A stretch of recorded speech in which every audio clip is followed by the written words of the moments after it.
We continue in Siman Aleph of Shulchan Aruch, learning here Dirshu Mishnah Berurah Yomi. We're at the end of Sif Aleph. Today is Sif Aleph and Sif Beis. So on the first Amid Beis, in the end of Sif Aleph, we're in the middle of learning the Ramah. The Ramah continues in the top line and says, Lo yispayish b'mnei b'nei Adam. One should not be embarrassed in front of people Hamagel igen olav, that scoff at him, that laugh at him. Ba'avodas Hashem yisbarach. You're serving Hashem. You're doing the right thing. Don't worry about the naysayers. Don't worry about he who laughs. Gam, and similarly, when someone is in the privacy of his house, he as well has to be concerned and realize Hashem is with him, as the Mishnah Berurah will quote us in a moment. When he's lying in his bed, Yada, you should know in front of who you are lying. And when you immediately when you get up from your bed, Yakum, you should get up. Bizrizos, with alacrity, quickly. To serve your Creator, Yisbarach v'Yisaleh, who is great and exalted. So we scroll down over here to the Mishnah Berurah. Sifkat and Hey, as Mishnah Berurah says, b'nei Adam, that one should not be embarrassed when he's serving Hashem. You're doing the right thing, and people laugh at you. You should not be embarrassed. Explains the Mishnah Berurah. V'al kol panim, but be careful. Lo yiskait etimayim. Don't be embarrassed. You're serving Hashem, but lo yiskait etimayim. Don't fight with them. Memnei shemidas ha'azos megunem ha'oid. The midah of azos, of fighting, of being stronger, is a terrible midah. And one should not use that midah klal at all. Do not be combative. Even when you're serving Hashem. Why? Because if you do such, if you start fighting, you become a fighter. You acquire a kinyan in your soul, to be strong. And then before you know it, you're fighting in other areas. But he concludes, so we're not going to see all the Be'er Halachas, but over here in the Be'er Halacha, he quotes, what's he referencing? So Mishnah Berurah just taught us, be careful. Do avodas Hashem. Learn, daven, do chesed, even when people laugh. But don't fight with them. But then he ends off and he says, but look at the Be'er Halacha. And the Be'er Halacha over here says, the lo ayri ki'im b'mitzvah shu'ais. We're talking about if you're doing a mitzvah la'atzum the adam aligin love, other people laugh at you. Therefore, as bevadi lochash klal lelagam, don't care at all about their scoffing. And don't fight in them. But now the Be'er Halacha continues and says, but if you're in a place with apikarsim, and there are those who are trying to uproot the Torah, and they're trying to make takanais with the city to destroy the Torah. The last line, first of all, he says, first is Shalom. Even when they're trying to be terrible against you, try to make peace. But if then, says the Be'er Halacha, that's the case where it's possible to fight with them, etc. But even still, let's scroll to a minute to the Dirshu over here, that the Dirshu says in note number 20 that you're in a place that they want to be mevatel on mitzvah, he says, like achmasas archim or lima Torah, and you could protest. That's when you should protest. But the Dirshu continues over here quoting, but what happens if it's not to be mevatel on mitzvah? For something else, don't fight with someone else. Afilu, and even if you're not able to daven properly, you don't fight about it. But if you see you see something over an isser, but you know, says the Be'er Halacha, that if you protest, it could cause a sakana. Still, do not protest. Don't put your life at risk. So we're seeing numerous caveats into this halacha.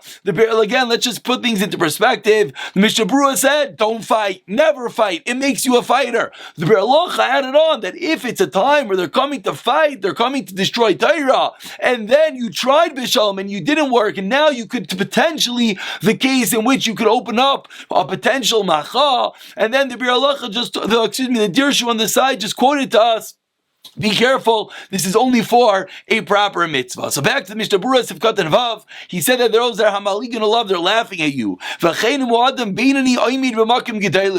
Mishnah Berurah says, let's flip the case. Let's say you're an average person, and you're sitting amongst Gedalim, you're sitting amongst people greater than you. Lo yisbayish me'am, this is a similar type of busha, a similar type of embarrassment. There's one type of embarrassment that you're being more pious than everyone. Now there's another type of embarrassment that everyone is so much greater than you. Don't be embarrassed. last mitzvah to do what's right. But on this level, says the Mishnah Berurah, it's better not to look. If they're greater than you and you could potentially do your mitzvah elsewhere, that's better. But he did not say this in the first case. When they're laughing at you, they're lower than you. He didn't say that. Stand strong. Do what's right. And the Mishnah Berurah continues on that vein. You're in front of average people, and they're going to learn from you. It's even greater to do it in front of them. Says the Mishnah Berurah, that in that case, it's the greatest thing to do it in front of them, because they're going to learn from your actions. They're going to do like you. Be careful, says the Mishnah Berurah. Have intent in your heart, l'shem shamayim, not to become a bal gaiva. So again, it's this balance, this delicate balance. Don't be embarrassed. If they're lower than you, for sure do it. Maybe they'll learn from you, and then it'll be great. But don't be a bal gaiva. And Mr. Berurah continues over here, and he quotes to us what exactly was the Ramah talking about. Rotzalaymar. You're in your house, but stay on the privacy of your home. You still are going with God. Your creator, your Lord, as the Ramah continues. So he's just telling us how to read the Ramah. Even when you're in the privacy of your home, you're still with Hashem. And Mr. Berurah continues in Sifkat al-Ches, and afterwards we'll go back and see some of the Dirshus. Bezrizos, Lav Davka. He said, get up with Zrizos. Says Mr. Berurah, Lav Davka. Don't jump too fast. Ela yishema'at. Wait a little bit. V'lo yamud pitom. Don't get up suddenly. Why? Kizeh mazik legof gemara again. And not that we need a riot, but the doctors concur that if one were to jump up too fast, that's not good. They said Rav Elyashiv, what he would do is he would immediately roll off his blanket. A man who slept every single night for only a few hours, waking up the same time for 90 years. Yet they said when he woke up, immediately he would roll off the blanket. And they said, why? He explained, because you never know, the Yitzhara might get me this time. Continues the Mishnah Berurah, Taiv Leimer, take up the kumai when you get up. What are you supposed to say?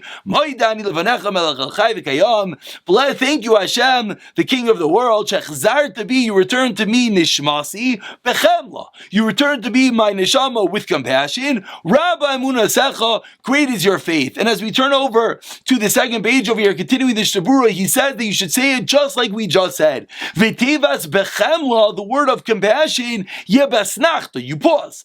Bechemla, thank you Hashem for returning my neshama, bechemla, with compassion. And then you conclude, Ve'rabba emunasecha, great is your emunah, b'li hafsik. That's its own entity. Great is the emunah of Hashem for returning us to neshama, whether we're deserving or not.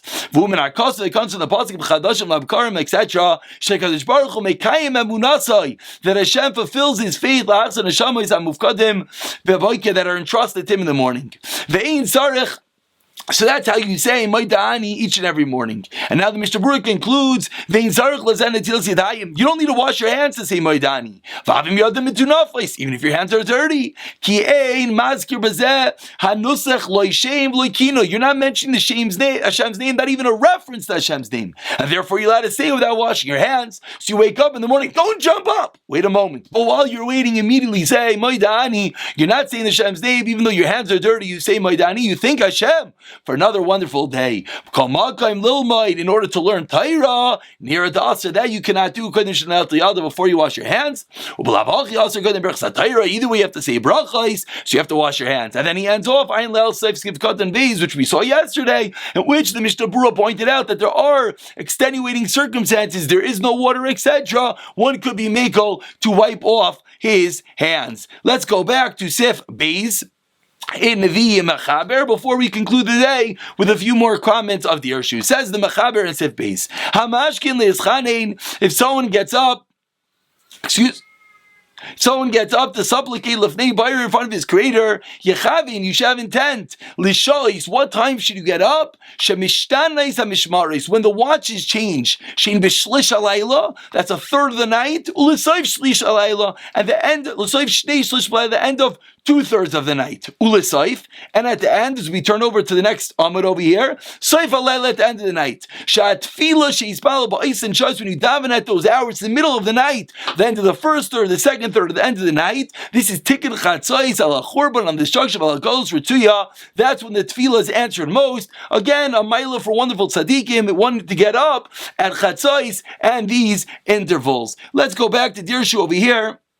Let's see some beautiful comments. First, we're going to go back to number 10 over here, which is a comment in which the Dirshu quotes a son that we spoke about yesterday about the klaf that's hanging in shul with the Shemais Hashem. And he says over here, be careful that if you're putting psukim in a sukkah, on a delas, on something that could become to bezayin, of course, that is forbidden. In number 11, he continues, but if you're putting up sukkim on the door of your shul, that's going to be allowed, because it's not going to become to a bezayin. In number 12 over here, the Dirshu points out, at the end over here, he says that they used to have a custom, they would make the challah cover or other tablecloths, and they write Kiddush on it, and they would write the Shem Hashem, and he says, don't do that. You know why? Because it gets dirty, and you're getting the Shem Hashem dirty, so don't do that. And then he continues, and he says to be careful, even Sfarim, which aren't handwritten, they're not on parchment, they're made from a machine, still they have some level of Kedusha, and you don't want to treat them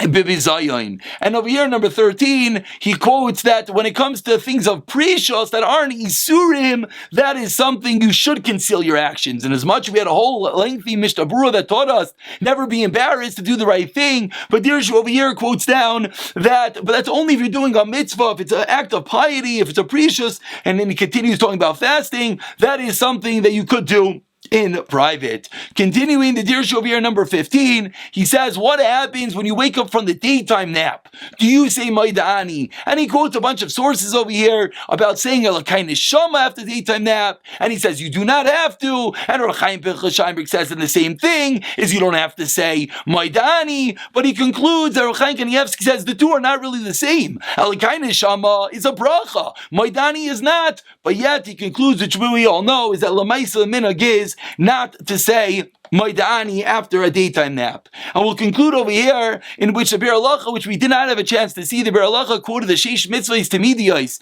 the 6 constant mitzvahs, one of them being to love Hashem, and the Biur Halacha discuss one of those, and the Dirshu over here just points out from Mishnah Berurah later on in Siman Raveh that at the time of Kriya Shema there's a special chiyuv of Mishnah Berurah quoting the Charedim to love Hashem at that moment. And the final thing we'll learn for today is number 19, is that the Dirshu quotes in the Sefer Shmir Salashon that you got to be careful where you look. Another one of the Sheish mitzvahs, one of the 60 constant mitzvahs, is Loisa Surut, to wash your eyes. He quotes in the Sefer Shmir Salashon a Shrek L'Chazach that if you don't love, like God forbid, one could be blind if he doesn't be careful where he looks. Thank you all for joining me. The overwhelming support is incredible. Share the share. Get more people involved. Kol Hashana halacha is, let's get the azchos of being olam haba. Let's keep on learning halacha daily, and we'll pick up from here in the next year.